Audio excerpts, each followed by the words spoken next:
Servus Männer, it's Red Pill Germany again. Today I want to talk about the latest and last presidential debate before the 2020 election in a couple of days. Many people were very excited or curious about that, including me actually, and I think I was not disappointed in a way. By comparison, the discussion or the debate was highly disciplined, maybe a little bit over-disciplined. And that was, of course, because there was the threat of muting the speaker's microphone if they went over time or interrupted the other speaker.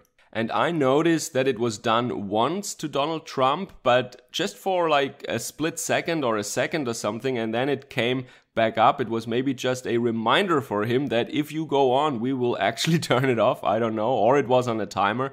But overall, it didn't come to that. Overall, both were disciplined in that sense. There were not many interruptions, and even if there was one, the mic wasn't immediately muted. So also the organizers, I think they didn't overuse or abuse that power to mute the mic. So that was very good actually. And overall, I have to say that this was an excellent debate in the sense that it really showed people what's on the ballot. There is really a choice this year, I think. A lot of criticism about politicians and politics in Western country always goes into the direction that there is no real difference anymore between the parties and they're indistinguishable and they're all corrupt and they all are basically leftist centrists these days. But I think in the US this fall there is an actual choice to be had here. And that came out very clearly in this debate, and I think it was because there was this high discipline because of the threat of a muted mic.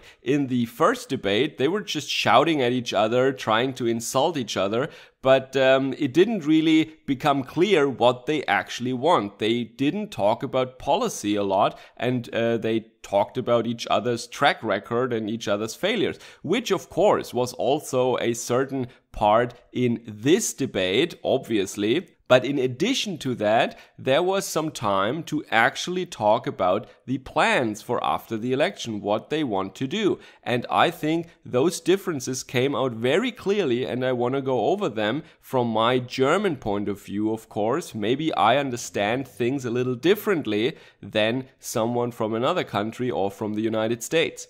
Before I begin, I want to thank all my supporters and all my subscribers again.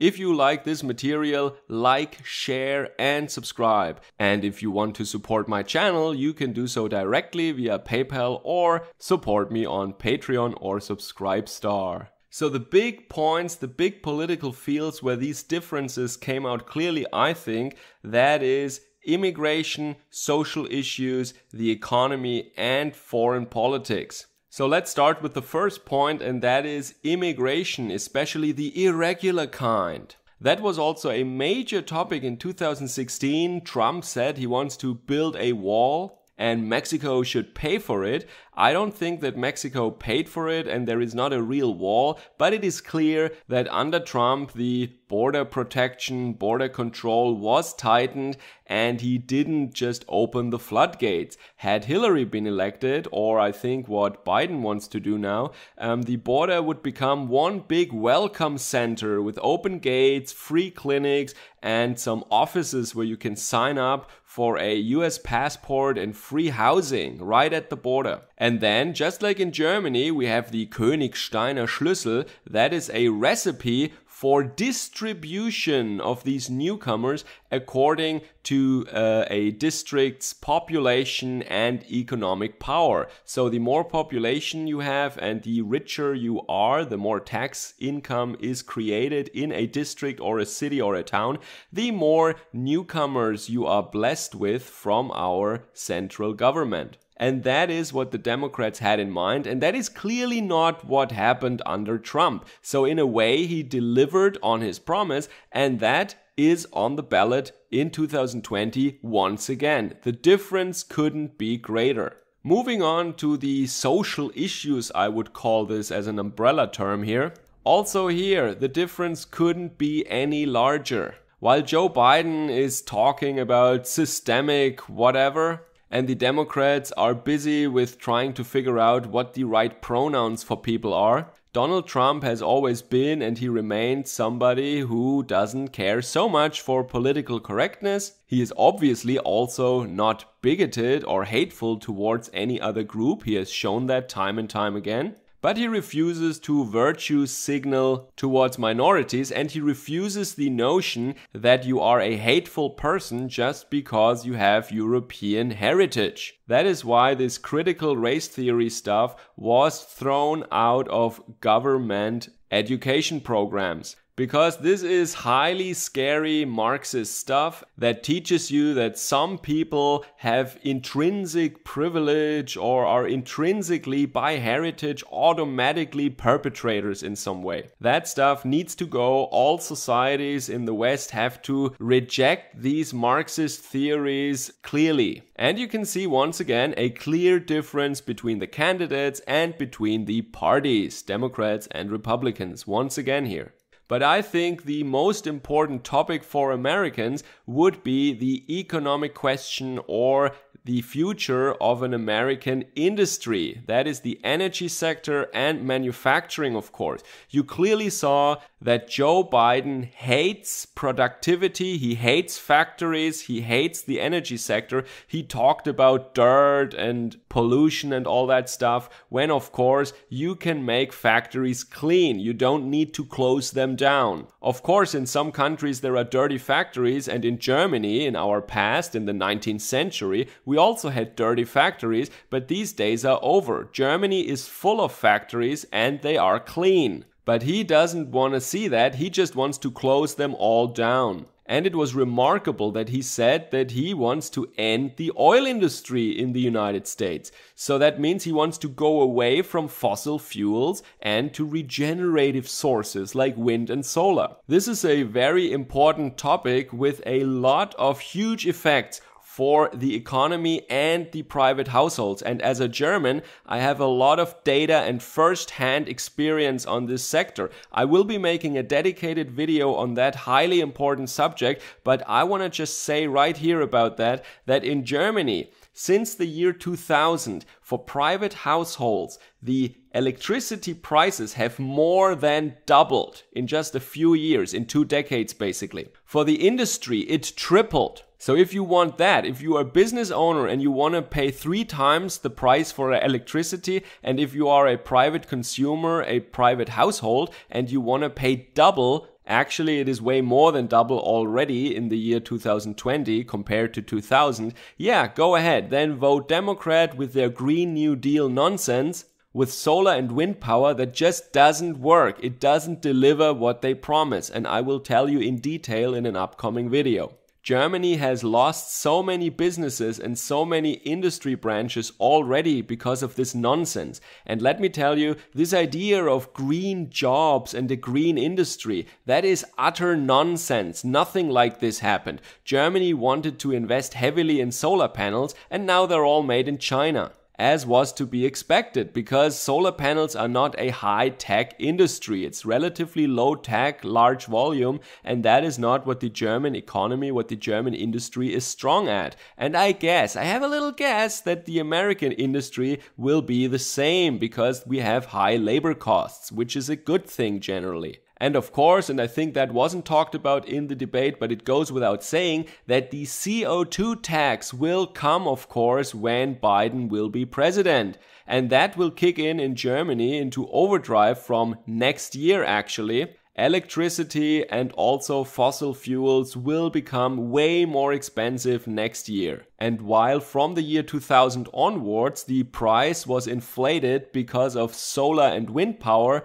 from now on it will be driven by the carbon tax, a crazy globalist Marxist idea. It just taxes energy and redistributes it to foreign dictators. So if Americans want their electricity and their energy prices to skyrocket and their factories to move abroad or shut down, yeah, sure, go ahead, vote Biden.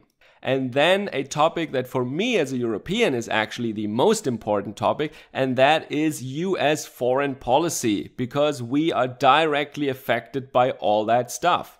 What did Obama and Biden and Clinton do? Every month they played a little game. What country are we gonna bomb this time?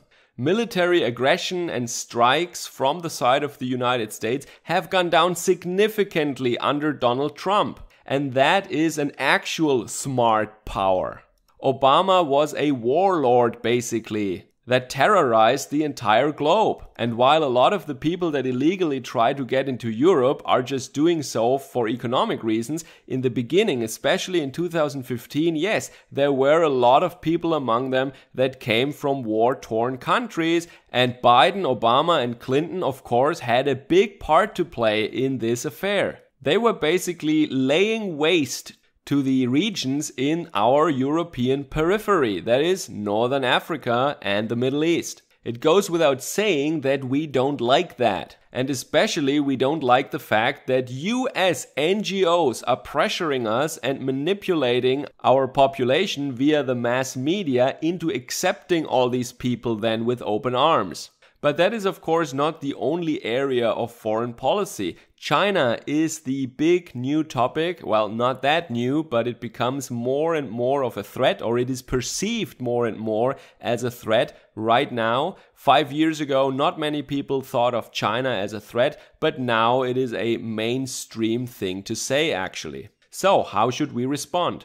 Biden accused Trump of being erratic and not including all our friends and allies, or I should say their friends and allies, probably meaning the Japanese and the Europeans. But in many fields of foreign policy, Trump was successful with that approach. Because if you include the United Nations and the Europeans, you probably don't get anywhere. Because all these people have conflicting ideas and totally different interests and agendas. And then you always get a lowest common denominator kind of proclamation that everybody just laughs about. The US has a lot of power, and I really welcome it that Donald Trump chooses to use the economic power of the US and not the military power of the US to intimidate or to threaten possible adversaries. We all know what Biden, Obama, and Hillary did instead. I must say that it is highly naive what Biden said, even though he was for 47 years in politics.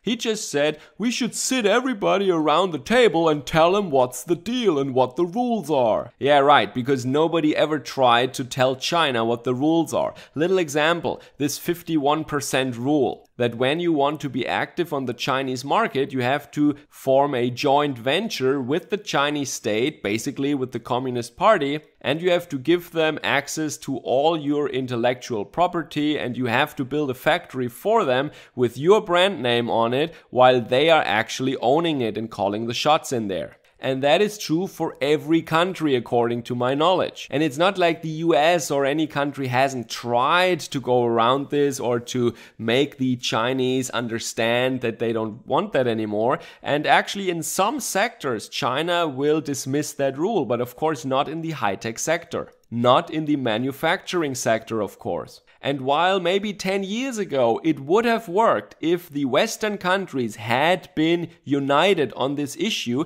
and not led by greed and the fear of missing out on the growing Chinese market, 10 years ago, one could have actually have sat down with the Communist Party around a table and said, look, that's the deal. Either you give us access to your markets or you're not getting any of our stuff, including plant equipment and industrial investment goods, which they need in order to grow. But that wasn't done, and now China has this knowledge and can do that all for themselves. China would just laugh about such an attempt in 2020 or even 21. They still want our IP, but technically they don't really need it anymore, I think. This window of opportunity is shut. You cannot make them do things anymore by just telling them. So it is absolutely ridiculous that Biden accuses Trump to be too confrontational with China and you should just sit them around a table with our allies and friends. China just laughs about that.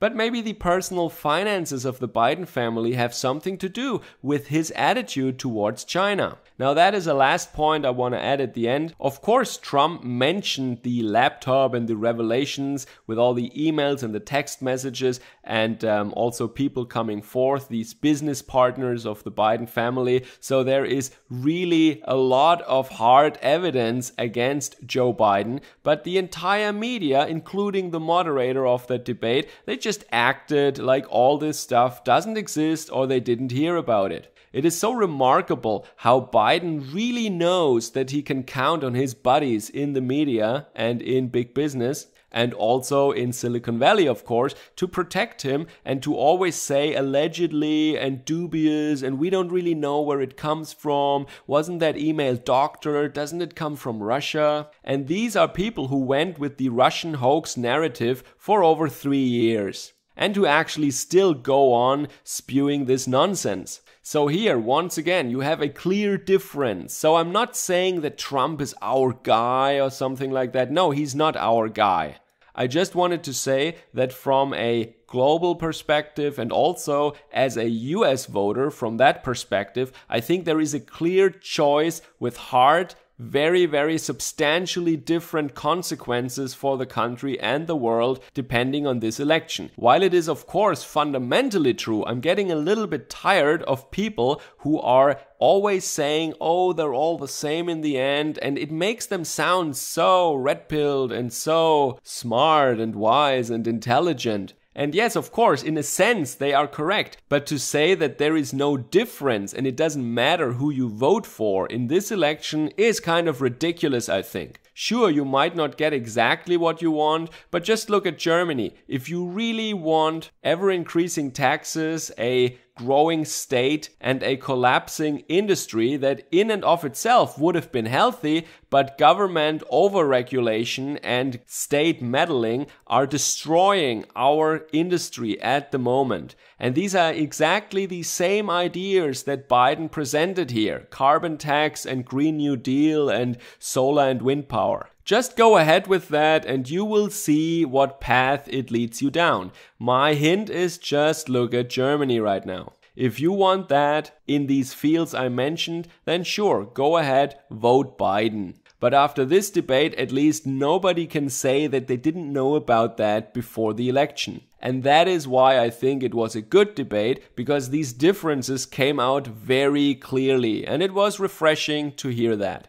And it is not only the differences in policy as I outlined them in this video so far, it is also the entire attitude towards the country, the people and the nation. Donald Trump is someone who has trust in the American people, who thinks that they can solve problems also on their own, and that there should be liberty and freedom and not an overpowerful nanny state that suffocates everybody and exactly tells you what to think and what to say and what to do in every situation. And it was very clear that the Democrats and Biden, they have a very negative attitude towards the West and towards the USA. They hate the history of the country. They hate people's ancestors in the United States and probably their own ancestors. And they just do not like the country. Alright, that was my take on the debate and what's on the ballot this year for the US voters. Tell me down below what you have to say about that, what you think about it, if I missed something or if I'm wrong. Let me know down below. Take care, Servus, Kameraden.